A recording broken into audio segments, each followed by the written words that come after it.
Mwaramutse neza mwese.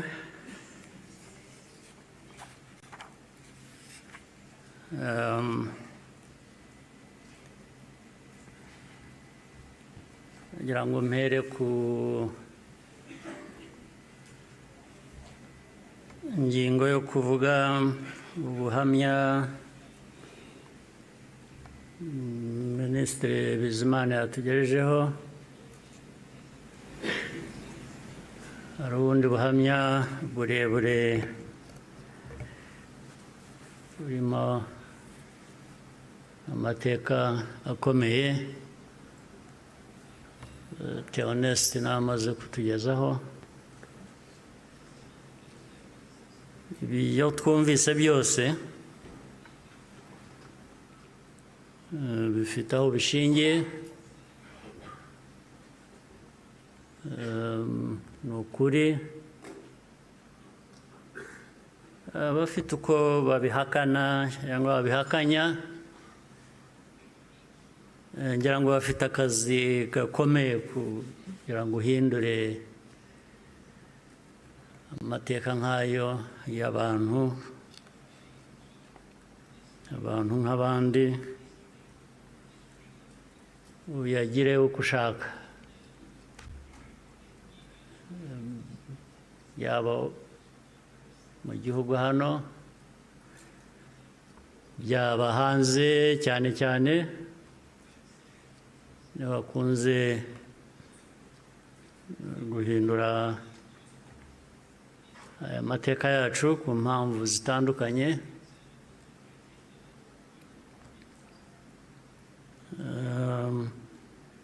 Ibi rero ngira ngo bafite ibyo bazahangana nabyo kugira ngo abantu bahindure amateka nk'aya bayavuga ukundi. Ariko icyo navuga nk'ibyo Theoneste yavuze,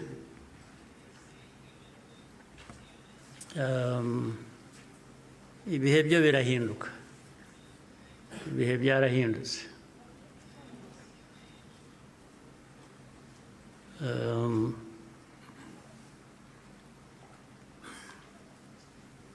Nta uzongera gupfa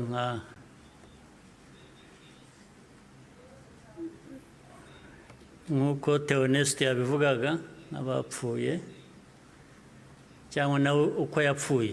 Buriya yarapfuye, kuba ariho ni nko kuzuka,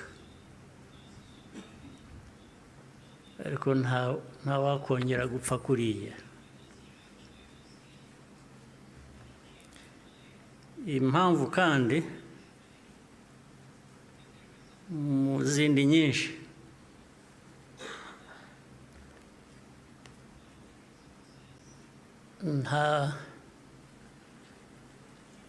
ntabwo wakwica umuntu kabiri.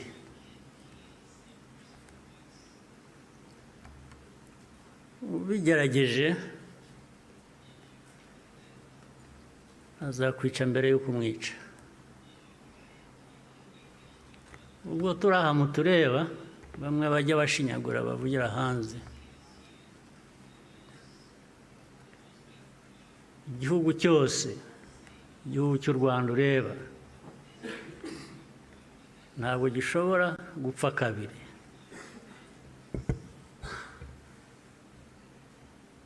Mbere y'uko wakwica u Rwanda uzakwica. Ntabwo wakwica abantu kabiri, ntibibaho. Tureba aha ntabwo twapfa kabiri. Ari twe bakuru, ari abana bacu, ntawe uzabica kabiri, ntibishoboka, ntabwo byakunda.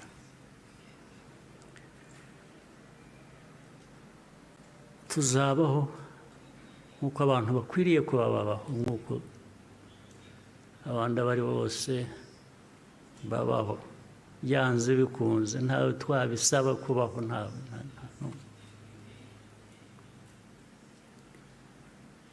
Uko mbivuze uku, hari ababyumva ukundi cyangwa hari abazabisubiramo ukundi, ariko uko mbivuze ni uko nguko aba ariko mu gutwara.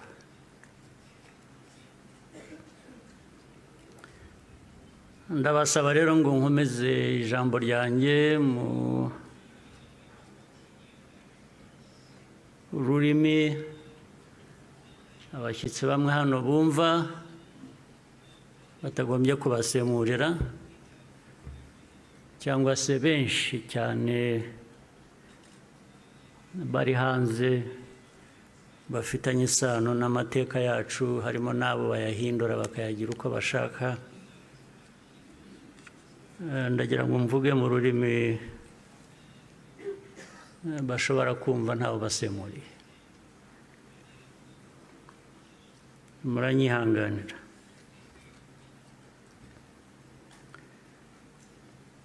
Today, we gather again in remembrance to everyone present and watching online. Thank you for joining us on this important day.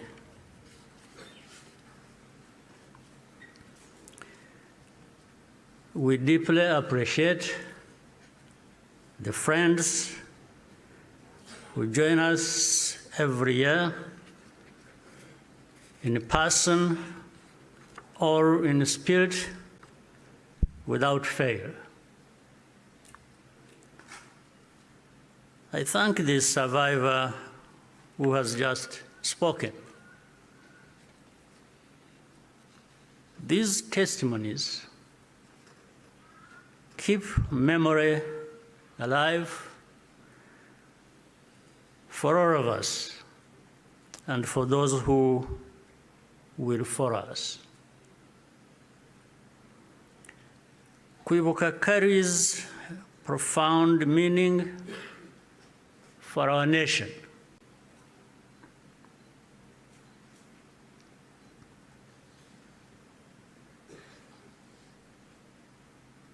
It is how we confront and overcome the divisions that nearly destroyed us.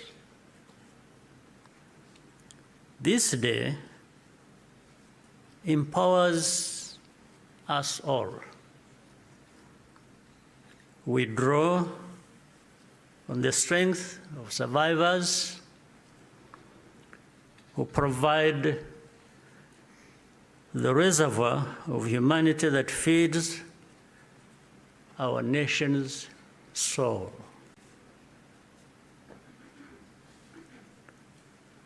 To all survivors,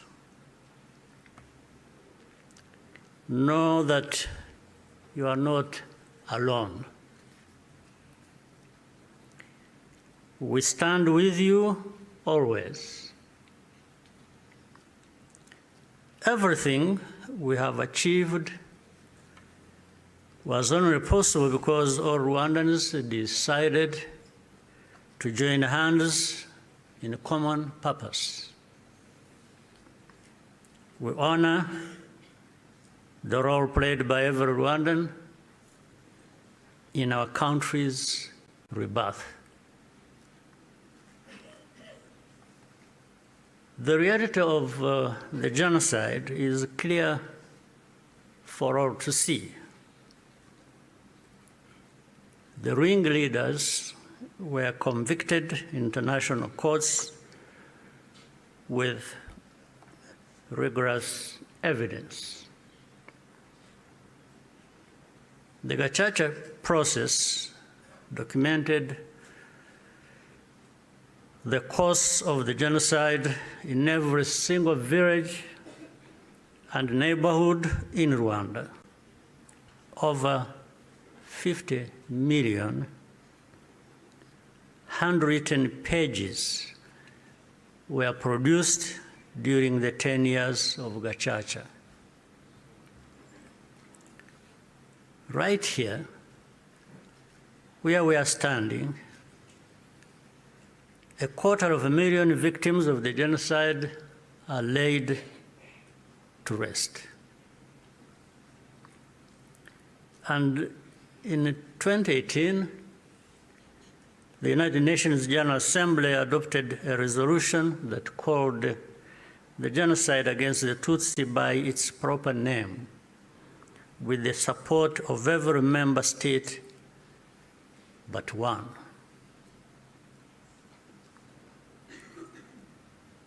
The truth is undeniable, and yet we still find people sowing doubt and twisting the facts up to today. This is not just a matter of ignorance, but something much deeper. It means that the risk of seeing history repeat itself is a constant danger if we allow ourselves and our friends to become indifferent. Genocide denial begins long before the genocide itself is committed. There is a pattern of looking away from the warning signs or taking them lightly. Hate speech turns into hate acts, dismissed as expressions of popular discontent. Behavior that should be immediately condemned is rationalized and minimized. The preparations are masked by narratives of popular grievance and fear. In the process, a moral equivalence is created between the targets of the genocide and the planners of it. All of these elements were present in our own story. There are some who pretend that the genocide against the Tutsi was a spontaneous event. That's not true. It was carefully prepared and carried out in plain sight.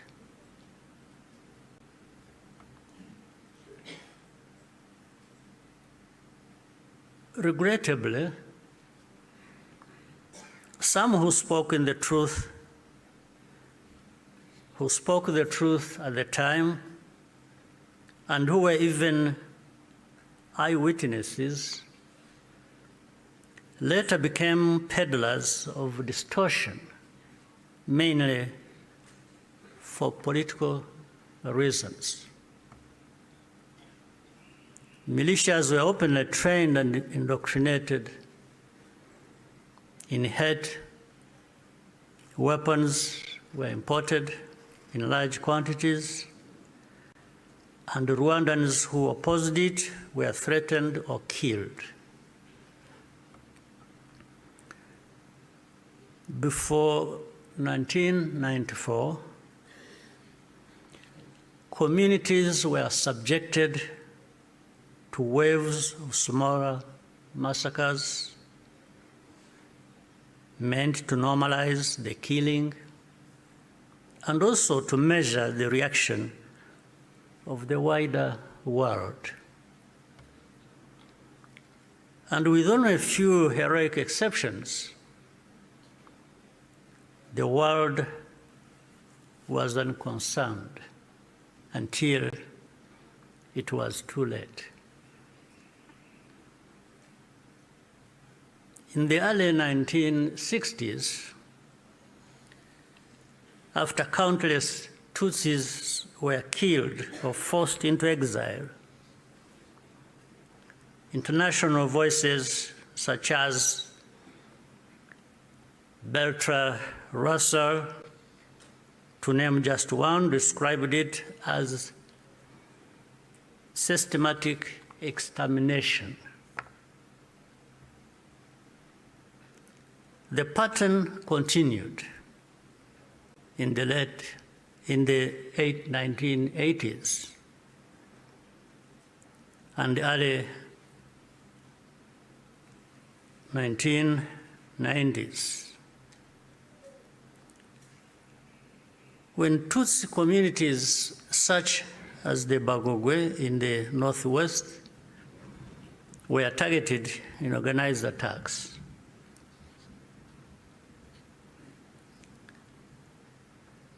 in 1993, a commission led by Jean Crabonnier investigated these atrocities. After documenting mass graves and the involvement of state authorities, they concluded that a genocide was being prepared. In the same year, the UN Special Rapporteur, Bakri Weli Ndiaye, warned that organized propaganda portraying the Tutsis as enemies was spreading openly, helping prepare the population for mass violence. In January 1994, the command of the United Nations mission in Rwanda sent a fax back to headquarters in New York with detailed intelligence that in Interahamwe were stockpiling weapons and compiling lists of Tutsis to be killed. He was then ordered to share the information with the very government which was preparing the genocide and to take no further action. And sadly, the reaction today is no different here in our region. And you can see it right before our eyes. When the genocide began, the nature of the crime was immediately obvious. All Tutsi were targeted because of their identity. Nowhere was safe, including churches and schools. That horrific reality only underscores the humanity and the courage of the Rwandans who took risk to provide hiding places for their fellow citizens. The reaction of the international community was to evacuate foreigners and withdraw most peacekeepers. At Eto, Kichikiro, when the peacekeepers withdrew, thousands of desperate Tutsi were left to die. Such scenes were repeated across the country. If these forces had instead been supported to protect Rwandans, the killers could have been deterred and many people would still be alive. The lives saved by the United Nations peacekeepers who were allowed to remain makes clear how much more could have been done with political will. Even as the killings accelerated, the language used to describe what was happening itself became a matter of calculation. Genocide is defined in international law precisely to create an obligation to act. To witness such a crime and deliberately refuse to use the term is, in effect, genocide denial, perhaps even a form of aiding and abetting. The technology existed to disrupt the radio broadcasts that directed the killings. The planes capable of jamming those signals were available. Officials even calculated the hourly cost of the mission. In the end, the operation was deemed to be too expensive and potentially also a violation of Rwanda's sovereignty. So the cost was more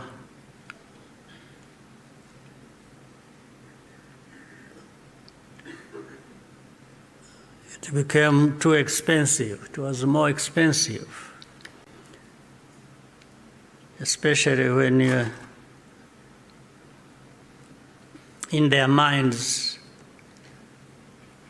those lives are really worthless. So our lives were worth nothing. That's fine. For Rwandans, the lessons have been brutal.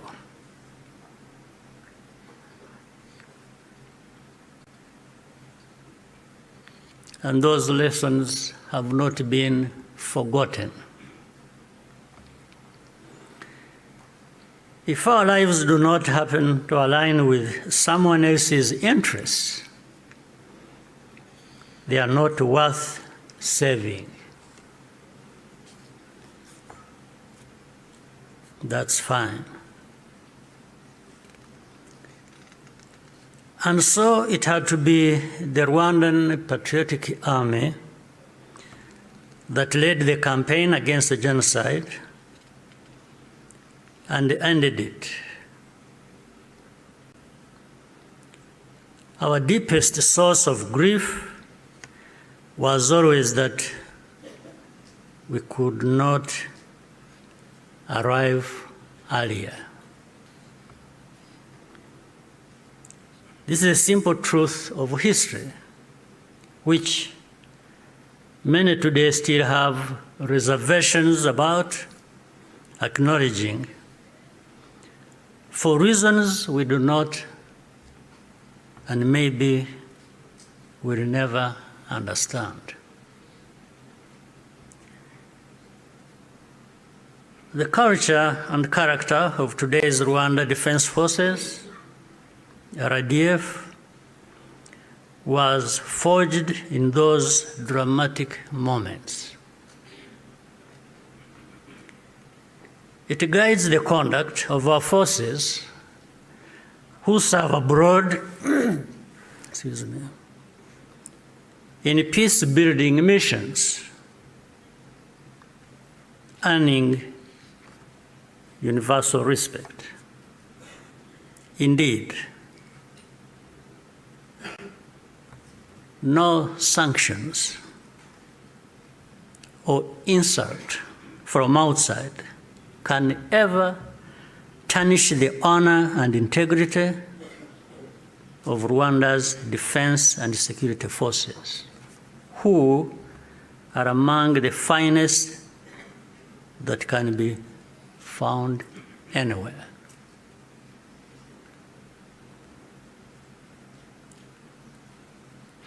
I look forward to raising this matter of sanctions at the highest level to understand the basis for such an injustice.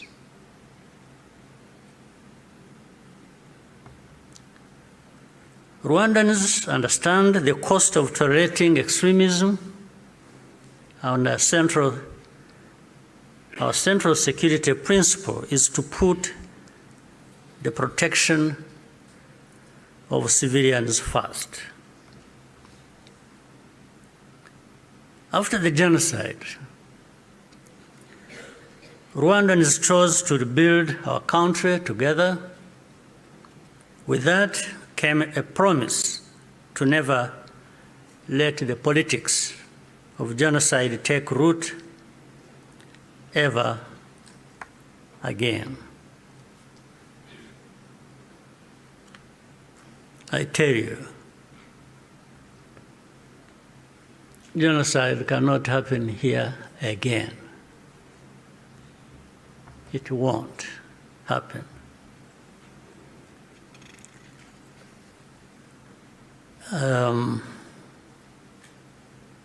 Even with those noises you hear in the region of people gathering from Europe, from wherever, and meeting in Kinshasa and bringing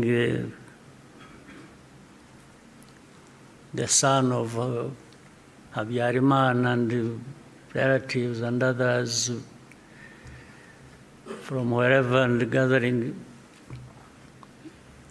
All of that is just noise. It cannot amount to anything that will happen here of that kind again. It cannot happen. And I'm saying this not just as a person.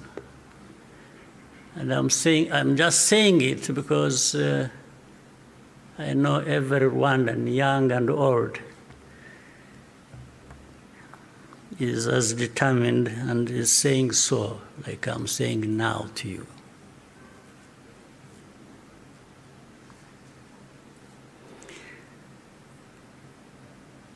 Along the way, Rwandans faced constant criticism and many attempts to twist our history.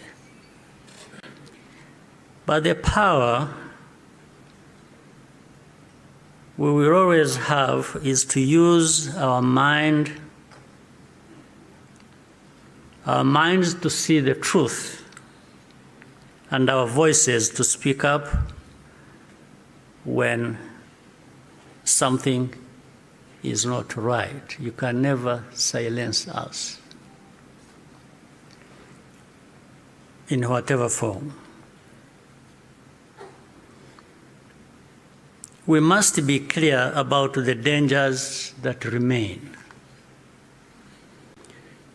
When the genocidal government collapsed in July 1994, the soldiers and the militia fled across the border into DRC, forcing millions of civilians along with them. Inside the camps, they organized into what is now known as FDLR and launched a sustained cross-border insurgency against Rwanda, claiming tens of thousands more lives. This was the period known as the Abacengezi insurgency, and the western border was only fully secured by the end of the 1990s through the combined efforts of our army and the brave residents of those areas. And since then, our defensive measures have been aimed at ensuring that such attacks can never again be made across our borders. This is not a problem that should be left to Rwanda alone. Doing so only rewards those behind the threats, while Rwanda is penalized for standing up for itself. Imagine a farmer whose field catches fire. At first, the flames are small. A few neighbors think it does not concern them. Others say the wind will change and the fire will die out on its own.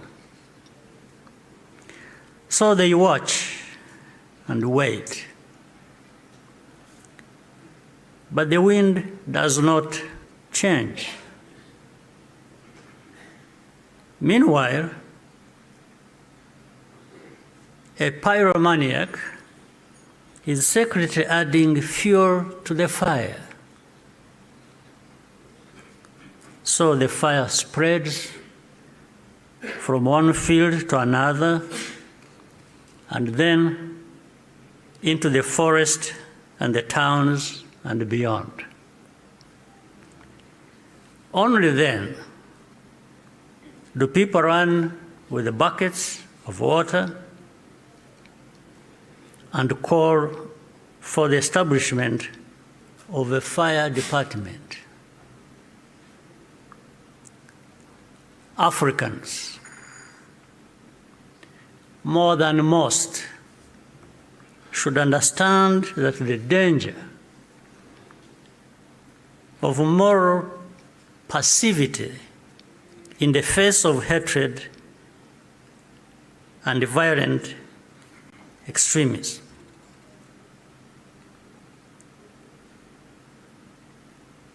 We should understand that danger, especially in the face of hatred and violent extremism. Africans, more than most, we must be reminded by all this history.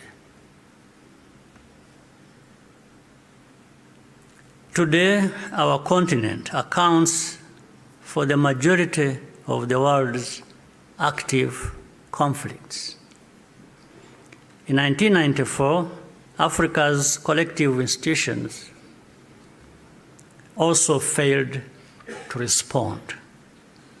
I say this because the call for African sovereignty, legitimate and necessary as it is, must also mean that African institutions act decisively when Africans are at risk. Bad actors must not be allowed to hide behind the principle of sovereignty, to evade responsibility for abuses or deny citizens their rights. We cannot afford to repeat the mistakes of the past. Genocide ideology is still spreading in our region. Left unchecked, it has the power to take us all backwards again. There are those who claim that Rwanda exaggerates,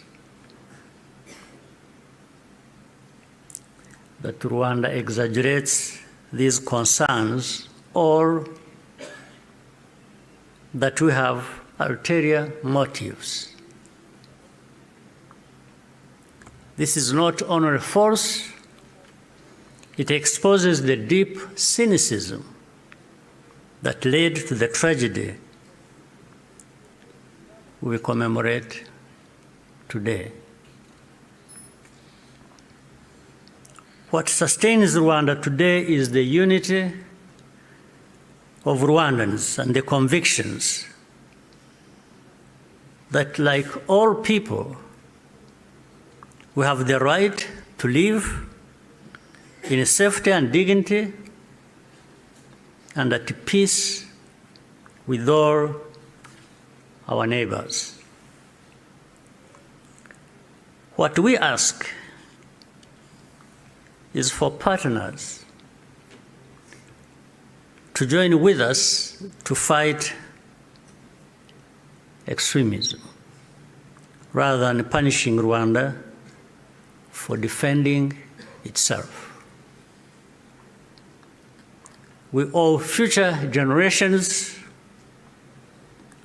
of Rwandans more than survival. They deserve to inherit a secure, united, and bold country and an integrated and confident Africa. We invite you to stand with us in remembrance and also in action. I thank you for your patience and kind attention. Murakoze cyane.